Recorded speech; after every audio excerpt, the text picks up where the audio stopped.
Hello दोस्त। RRC group D के result के बाद अब पीटी शेड्यूल आना शुरू हो गया है। पांचवा आरआरसी का पीटी शेड्यूल आ चुका है, वो है इलाहाबाद एनसीआर। यहाँ कम्युनिटी वाइज कितना cut off expected final cut off जाएगा यूआर के लिए, ओबीसी के लिए, ईडब्ल्यूएस, एससी एसटी के लिए एक एनालिसिस के माध्यम से कोशिश करेंगे। हालांकि ये डाटा अभी जो रिजल्ट से लिया हुआ डाटा, तो इसके लिए आपको वेबसाइट पे एक जाना पड़ेगा और वेबसाइट है www.railwaylifehelp.com, जहाँ पे पांचों आरआरसी का एक ही बार मिल जाएगा। तो वहाँ से जाइए, या आपके पास यहाँ है प्रयागराज, यहाँ पे नोटिफिकेशन सेक्शन में आएंगे तो 28 दिसंबर आज ही है, यहाँ पे नोटिस आ रही है। इस नोटिस को आप पढ़ सकते हैं और डाउनलोड कर सकते हैं। नोटिस जो 16/1/2023 से आपका डॉक्यूमेंट वेरिफिकेशन है। अगर चाहते हैं कि सारा आरआरसी आपको एक साथ मिले तो उसके लिए तो थोड़ा सा www.railwaylife वाली ग्रुप डी वाली पोस्ट आपको सर्च करनी पड़ेगी। 16 आरआरसी का डॉक्यूमेंट, एक मिनट मैं बैक कर दूं यहाँ से। 16 आरआरसी का डॉक्यूमेंट वेरिफिकेशन शेड्यूल यहाँ पे हमने अपडेट करते जा रहा हूँ। और यहाँ पे अगर देखेंगे तो आपके पास यहाँ पे अभी तक 10/1 से अहमदाबाद की है, इसकी नोटिस यहाँ पे अवेलेबल है, शेड्यूल नहीं है। 16/1 से इलाहाबाद का आज डिक्लेयर हो गया, इसके बाद तक चलेगा, नोटिस अवेलेबल है। उसके बाद आपको 19/1 से आपका चेन्नई का है, जिसका नोटिस आपको इधर अवेलेबल मिलेगा। उसके बाद आपको देखेंगे तो भुवनेश्वर का भाई यहाँ पे है, जो आपकी 10 से 12 3 दिन में ख़त्म हो जाएगी। इसकी शेड्यूल भी आ चुकी है, ग्राउंड का एड्रेस भी आ चुका है, यहाँ से आप ग्राउंड का एड्रेस भी पढ़ सकते हैं। उसके बाद आपका सिकंदराबाद का पांचवा है, जो 12/1 से लेके 21/1 तक चलेगा। पीडीएफ शेड्यूल यहाँ अवेलेबल है और 2 जगह पे होगा इनका पीटी, दोनों का शेड्यूल आपके पास अवेलेबल है। अब बात करते हैं हम अपनी जो कैंडिडेट की कम्युनिटी बाई इलाहाबाद, और ये पांचवा वीडियो है, पांचवा आरआरसी भी कह सकते हैं, जिसमें हम डिटेल आपको एक समझाने की कोशिश करते हैं कि कितना कम्युनिटी बाई कैंडिडेट का लोड है। तो वो पीडीएफ से देख लेंगे। और पीटी शेड्यूल अगर देखना चाहते हैं तो थोड़ा सा ये देख लीजिएगा इलाहाबाद वाला। हालांकि इसमें वही चीज़ें हैं जो सब में होता है। 13,000 कैंडिडेट, 13,202 कैंडिडेट है, वो पीडीएफ में भी हम देखेंगे। उसमें से 16/1/2023 से शुरू होगा, तो पर डे 2000 होता है, तो 6 से 7 दिन आपका पीटी समाप्त हो जाएगा। यानी 16 से लेकर 22-23 तक आपका पीटी का शेड्यूल रहेगा, लगभग यही लमसम रहेगा। मेल और फीमेल प्लस ट्रांसजेंडर का भी इसमें इंक्लूड है, फीमेल के में। वो पूरी 1000 मीटर और 35 केजी और 20 केजी और 1000 metre, time 5 minute 40 second female और ट्रांसजेंडर का, 4 मिनट 15 सेकंड मेल के लिए, डिटेल के साथ आपका पूरा पीटी है। तो चलिए इसको पहले हटाते हैं, इसे ख़त्म करते हैं, पीडीएफ की बात करते हैं। पीडीएफ में शॉर्ट फॉर्म में हमें ये जानना है कि कितनी यहाँ वैकेंसी है। सबसे पहले वैकेंसी आपको पता है 4730 एनसीआर में है। कम्युनिटी बाई यूआर का 2080, 678 एससी का, एसटी का 317, ओबीसी का 1175 और 474 ईडब्ल्यूएस का है। उसमें से रिजर्व 948 पोस्ट सीसीए के लिए है। सीसीए के पोस्ट हम पहले क्या करते हैं कि सीसीए के पोस्ट को हम घटाते नहीं हैं, मान लेते हैं कि सीसीए भी रहेगा तो पीटी में क्या इफेक्ट पड़ेगा उसके बारे में हम करेंगे। उसके बाद फिर सीसीए के घटा के कर लेंगे और एवरेज निकाल लेंगे दोनों कैंडिडेट का। तो पीटी में 3 गुना कैंडिडेट जाने होते तो 14,190 जाते, इतना के गुना से। लेकिन सीसीए के कारण से क्या है, 13,202 ही कैंडिडेट गए हैं, जो आपने नोटिस में भी देखा होगा। यानी 988 कैंडिडेट कम गए हैं। अब इसमें से 948 सीसीए का पोस्ट 988 में 3 गुना तो नहीं होता, तो कुछ ना कुछ इधर उधर है, यानी सीसीए का कुछ कम कैंडिडेट क्वालिफाई होंगे, ये तो हमें लग रहा है। लेकिन अगर कम्युनिटी बाई जो पीटी में ऑफिशियल रिजल्ट से जो हमने डाटा निकाला है, तो 1397 यूआर के हैं, 2381 एससी के हैं, एसटी के 995 हैं, ओबीसी का 6372 है और ईडब्ल्यूएस का 2067 कैंडिडेट है। यानी टोटल ब्रेकअप 13,202 का इस तरह से है। और ये सीसीए पोस्ट घटाने और नहीं घटाने के दोनों समय अवेलेबल रहेगा। तो दोनों को करने के बाद अगर देखते हैं तो हमें दिखता है कि अगर सीसीए के पोस्ट नहीं घटाते हैं तो 3873 और 1397 कैंडिडेट, दोनों इतने कैंडिडेट हैं, यानी कुल मिला के इतना कैंडिडेट है जिनका नंबर 98.1 से ज़्यादा है। यानी यूआर वगैरह का परसेंटाइल स्कोर में 98.1 से ज़्यादा है, आउट ऑफ 100 जो परसेंटाइल स्कोर बना है वो। लेकिन सीसीए की वैकेंसी घटा देंगे तो सभी का वैकेंसी कम होते जाएगा। कम होने के बाद टोटल पोस्ट बनेगा वो 3776 बनेगा, 998 घटाने के बाद।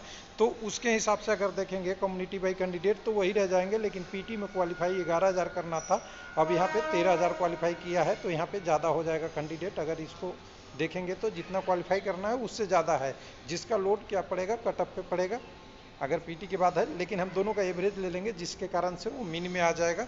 और मीन में लेने के बाद अब दिख रहा है मुझे कि कम्युनिटी से 5580 कैंडिडेट जिनका स्कोर 98 से 1 है, उनमें से यूआर का 3630 कैंडिडेट, 930 कैंडिडेट ए और ए कैंडिडेट। और अगर यहाँ देखेंगे तो टोटल 900 पोस्ट के अगेंस्ट 6300 कैंडिडेट ओबीसी में आ जाएंगे। तो 9 छक 54, 963, यानी 7 गुना कैंडिडेट का करीब ऐसे हैं जो पूरे ओबीसी में है, और 4 गुना कैंडिडेट ऐसे हैं जो केवल यूआर में हैं ओबीसी से। तो आप समझ सकते हैं ओबीसी का क्या हाल होगा। तो यूआर के कटअप से तो ऊपर ही जाएगा। तो सीधा सीधा बात कर लेंगे। अब ये दोनों को हम एक जगह लाके यहाँ पे एक समरी बना लेते हैं कि 98.91 से ज़्यादा नंबर लाने वाले कैंडिडेट कितने हैं। तो पहले हम सीसीएस से पहले वाला जोड़ेंगे तो 3873 और 1397 जोड़ेंगे तो 5257 कैंडिडेट मिनिमम है और 6977 कैंडिडेट मैक्सिमम है, जिनका स्कोर 98.1 से ज़्यादा है। यानी सीसीए के कैंडिडेट का हटाने के बाद 5580 कैंडिडेट कम्युनिटी से और 1397 दोनों के केस में रहेगा। ये आपके यूआर का जो यूआर कैंडिडेट है वो दोनों में बराबर ही रहेंगे।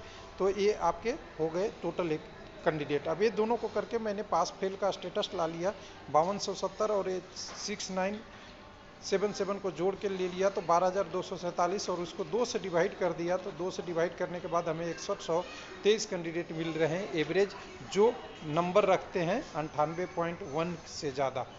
अगर एक 6300 ये हैं तो इनको पास फेल के रेशियो में 1.755 पास इंक्लूडिंग एब्सेंट कैंडिडेट और 1.25 इंक्लूडिंग ओ फेल कैंडिडेट, सब ऑप्शन लगा के पूरी करेंगे तो ये सारी चीज़ें हमें डाटा मिलेगी। तो 3572 कैंडिडेट ऐसे दिख रहे हैं जिनका नंबर 98.1 से ज़्यादा है। वो कैंडिडेट आपके यूआर से ज़्यादा नंबर रखते हैं, ये पास हो सकते हैं यूआर में। और 2551 कैंडिडेट ऐसे हैं जो फेल हो सकते हैं। दोनों का रेशियो लगाया, उससे पहले एक हमें और काम करना था। 100 नंबर परसेंटाइल को हमें 100 मैक्सिमम है और कटअप गया है 98.901, 98.01 जो यूआर का है। तो घटाएंगे तो रेंज आपको मिलेगा 1.99। लेकिन 1.99 को इतना आसान नहीं समझिए। 1.99 किसके लिए है? टोटल ये 6977 कैंडिडेट इतना ही में है, यानी 0.1 यानी 0.1 नंबर बढ़ेगा तो यहाँ करीब करीब कितने कैंडिडेट आ जाएंगे पूरे? तो 1794 कैंडिडेट आ जाएंगे और उससे ज़्यादा आ सकते हैं पास फेल। अगर टोटल में देखेंगे तो बहुत सारा कैंडिडेट आ जाएंगे। यानी सीधा सीधा इसको अगर डिवाइड कीजिएगा 2 से तो अगर 0.1 नंबर बढ़ेगा तो उसमें 3000 करीब, 3000 कर रहा हूँ सॉरी, 300 के आसपास कैंडिडेट होंगे। 0.1 नंबर बढ़ने पे करीब करीब 300 कैंडिडेट और उससे ज़्यादा होंगे। अगर 10 कर देंगे तो 10 में तो और बढ़ जाएगा, 10 में करीब कुछ संख्या आएगी। यानी ये सब पे हमें ज़्यादा नहीं लगाना है, लेकिन ये ध्यान देना है कि 61.23 जो नंबर है वो 1.99 के बीच में ही है और सारा ये नंबर क्या है? यूनिफॉर्म डिस्ट्रीब्यूटेड है। ऐसा नहीं है कि कोई कैंडिडेट के बीच में गैप है 90, फिर 99.99, फिर 99.98, ऐसे ऐसे कम होते होते 98.01 तक यूनिफॉर्म डिस्ट्रीब्यूटेड कैंडिडेट है। अब इस कैंडिडेट को हमने कटअप इंक्रीज जो करने के टर्म में लिया तो यहाँ पे हमें डाटा जो दिखा वो दिखा कि 2080 वैकेंसी को हमें 1794 कैंडिडेट से डिवाइड कर दिया, जो 10 यानी 10 नंबर अगर बढ़ता है 0.10 नंबर इंक्रीज करने में कितने कैंडिडेट आ जाएंगे? 1798 आ जाएंगे, 1794 आ जाएंगे। तो पूरी वैकेंसी को भरने के लिए जितना यहाँ पे यूआर का सीट है यहाँ पे 1.6 नंबर बढ़ेगा। लेकिन अगर वही में कैंडिडेट जो फेल हो रहे हैं उसको भी तो हटाना पड़ेगा, उसी में से नंबर वो हटा रहे हैं। तो हटाने के बाद हमें 1.28 माइनस हो जाता है। यानी सीधी सी बात है 1.6 ऊपर बढ़ रहा है पास होने कैंडिडेट के कारण से और 1.28 घट जा रहा है फेल होने वाले कैंडिडेट के वजह से। तो दोनों का नेट इंक्रीज अगर निकालना है तो हमें मिल जाएगा 0.32। बहुत कम है संख्या 0.32, लेकिन हमें सेफ्टी ऑफ मार्जिन लेके चलना पड़ेगा यहाँ पे, क्योंकि हम 3.2 कह रहे हैं तो 3.2 एग्जैक्ट नहीं हो सकता, थोड़ा आगे पीछे भी होगा। तो हमें एक जो कटअप मिल रही है मेरे तरफ से जो हमें दिख रहा है 98.33 मिनिमम और 98.83 मैक्सिमम, यानी 98.33 से लेके 99 के बीच में यहाँ यूआर का कटअप होता हुआ दिख रहा है, क्योंकि 98.101 तो अभी आ गया है, तो यानी करीब करीब 1 से कम ही नंबर बढ़ने की उम्मीद है यूआर का। अब ओबीसी की बात करते हैं, तो ओबीसी का सिंपल से यहाँ से देख लीजिए आप, ओबीसी का 96.31 है, और ओबीसी में कैंडिडेट कितने गुना है, 7 गुना है टोटल, जितनी वैकेंसी इनकी है उसके रेस्पेक्ट में, क्योंकि वो यूआर में क्वालिफाई किए हैं 3 गुना, और 4 गुना कैंडिडेट अपने कम्युनिटी में है। 3 गुना अपने कम्युनिटी में है, 4 गुना यूआर में क्वालिफाई किए हैं, उल्टा हो गया मेरे से।